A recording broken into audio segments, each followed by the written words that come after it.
So itong mga lodi, no, pinuputol na namin yung insulator, yung tamang sukat para hindi na sila mahirapan sa taas. Pagpantay mo to, tapos i-roll mo na lang. Okay. Para pag dinala doon sa taas na tamang sukat na ito.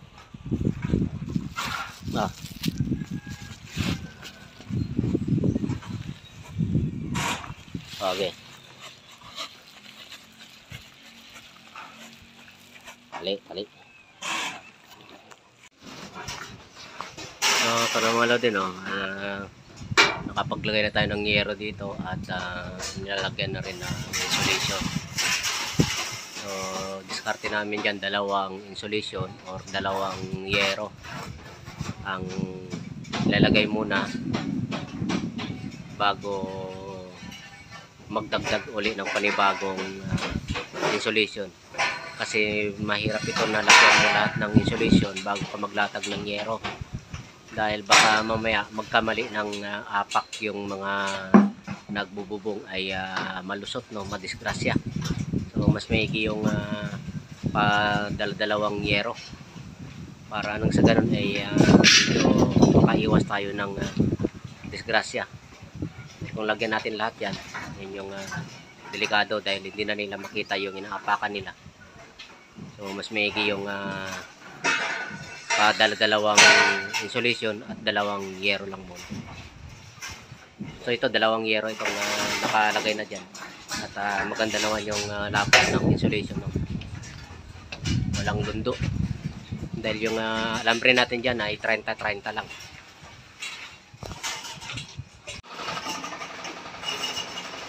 So ganyan lang, lodi, yung diskarte namin dyan, oh, yan. Yung pinagtalian nila may marka na yan na may guhit na yan, 30-30. So nakatali lang dyan. Tapos dito binarinahan natin yung binarinahan nila yung sanipa. Ito naman nakatali yung dulo.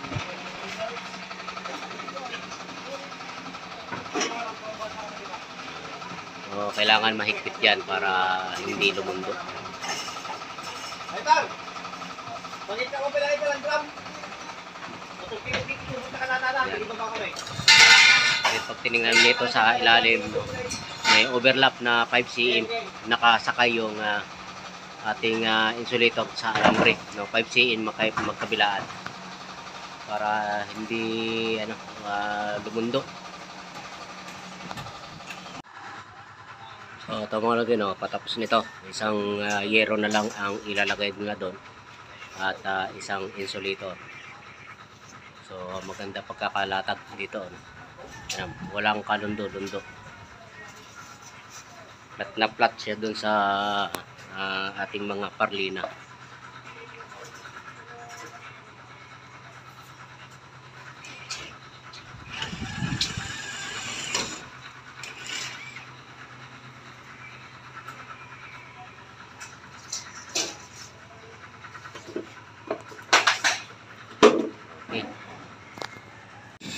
So ganito kami mga lodi, no, maglagay ng insulator, no.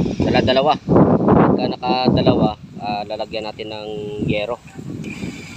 So lalagyan namin ng fixtro muna na may washer na na yero para hindi naman baklasin ng hangin. At ito yung problema namin talaga, yung hangin, no. So yan, tatabasin na rin ito para hindi na abala. So yan, no, yung latag namin ng insulator. At ang po namin dyan, alambre ay 90 cm lang ang pagitan, no, medyo malalayo yung para sa labi lang talaga ng insulator natin yung yung alambre. Ito din banda rito.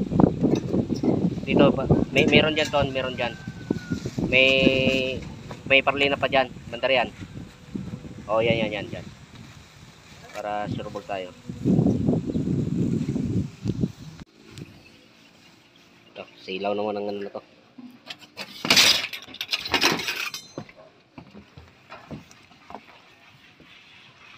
Ji, kapay mo dito, Ji.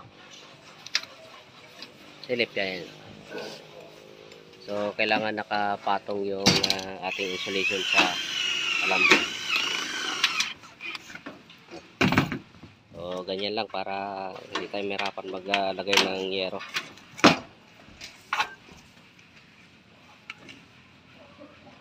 Medyo maganda tong huling insulation na dumating, no? Double sided.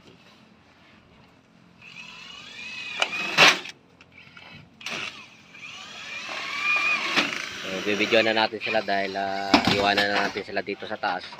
Dahil masasarahan na to. At dito sila dadaan sa ginawa nilang tubo. O yan, dito sila dadaan mamaya pagka nasaraduhan na to. So ito, kaya pala namin to pinahuli dahil dito sa spandrel na to, no? Hindi kasi malagyan ito ng spandrel kapag nalagyan na natin ng bubong dahil napakaliit na lang ng espasyo sa ilalim. So palagay muna tayo ng spandrel bago natin to ituloy. So ito yung pinaka the best na diskarte sa paglagay ng insulation. So yung dito sa kabila, itong pinatong nila, hindi na to lalagyan ng thick screw na may washer dahil nakapatong naman na yan. So para lang hindi tayo mahirapan hindi na sila mahirapan maglakad ng yero kasi nilipad-lipad ng hangin yan pagka wala yan.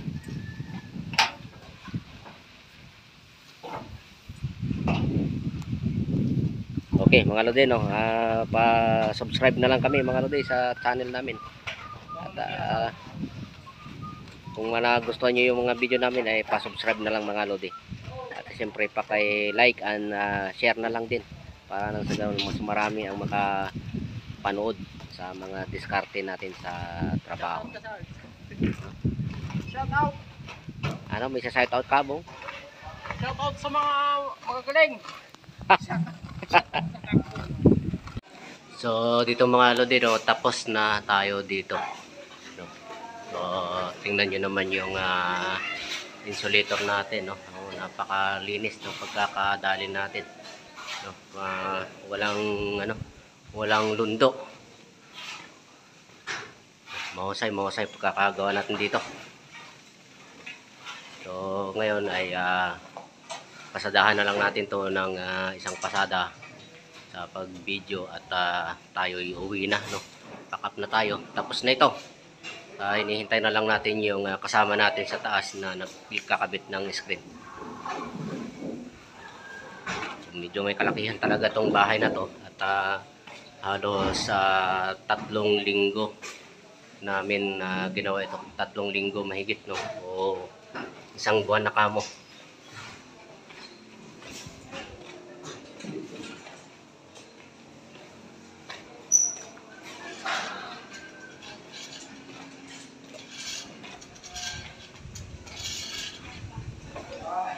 Ayan. So sa paglatag ng insulation mga lodi ay make sure lang talaga na hindi lumundo, no, yung mga insulation nito at pangit tingnan kasi sa baba. At yung alambre na nilagay ninyo ay dapat insakto lang sa labi nung insulation para hindi lumundo, no, at hindi naman pangit tingnan sa baba. Right, no, mga lodi, no, kikisuyo na lang kami sa inyo. At kung nagustuhan nyo yung mga video namin ay paki-subscribe na lang at siyempre paki-like and share na lang sa mga video namin para nang sa ganun ay mas marami ang nakakapanood sa mga diskarte natin. No, so itong mga tubo na to ay tatanggalin na natin ngayon ito, no, dahil pababa na yung mga kasama natin sa taas. So ang rason kung bakit nilalagyan natin to ng tuko dahil ito ay tubular na 2x3, no, kung hindi natin lagyan ng tuko, yung bubong na yan ay lulundo yan dahil yan kami tumutungtong sa ibabaw ng bubong na yan. Medyo may kabigatan din yung mga kasama ko. Kung hindi natin lagyan ng tuko dito ay malamang lulundo na rin itong mga tubular na to. So ganun ang diskarte mga lodi, no, para makaiwas na kayo sa magiging problema pa sa mga hinaharap. Ay sa umpisa pa lang, kung may makita kayo na kakaiba ay gawan nyo na ng paraan, dahil to ay talagang hindi advisable itong mga tubular na tungtungan ng paulit-ulit na mabigat sa taas, no? Unlike itong ginagagawin natin dito ay trusses yan, no? Mas matibay yan. Yan din ang pinagkaiba ng trusses tsaka yung tubular. So, right.